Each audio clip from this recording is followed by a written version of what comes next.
Cette salle de spectacle est prête à passer à l'action, découvrir une aventure humaine entre deux cousins partis side to side, côte à côte sur un sidecar.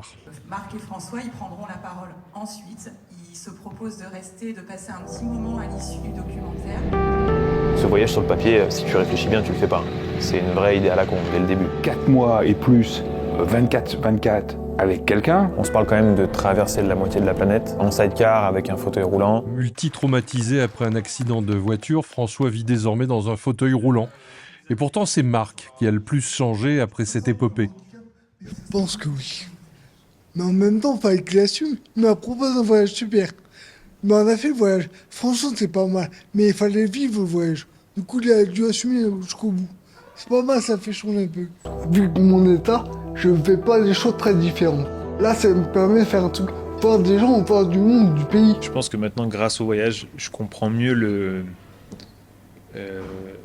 mon cousin, ce qu'implique son handicap, les situations qu'il peut vivre au quotidien et qui peuvent être frustrantes, énervantes pour lui.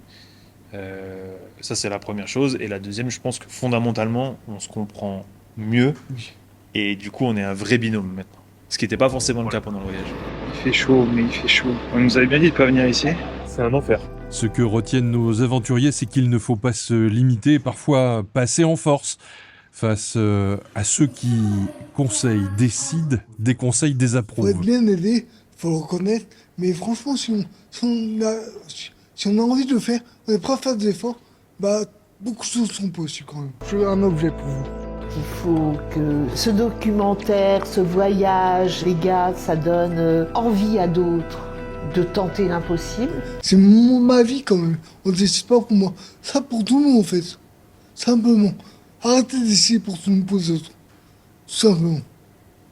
Et ce qui est dingue avec ce sujet-là, c'est que même dans le cercle familial, même avec quelqu'un que tu aimes et que tu apprécies, parfois sans t'en rendre compte, tu fais des choses qui sont complètement irrespectueuses, infantilisantes. C'est ça. Oui, Mais on n'en a pas conscience en fait. L'audience composée d'écoliers et de résidents du foyer de vie de Fétia sera à coup sûr un bon moyen de partager l'expérience de ces deux hommes, désormais extraordinaires. Je ne pensais pas que les enfants aient autant de questions. Ils ont des questions d'enfants et c'est toujours mieux que les questions d'adultes. Elles viennent spontanément. Ce qui est absolument génial, c'est à la fin de la diffusion, quand je vois l'attroupement autour de Marc et de François. Et là, le handicap n'est vraiment pas un problème. C'est juste un film qui fait lieu de médiation. Et c'est juste le vivre ensemble qui est important. Le documentaire est grave et joyeux et on ne peut qu'être embarqué. Et dans les coulisses, les vannes fusent. Vite. Ça a dû être vraiment très très long.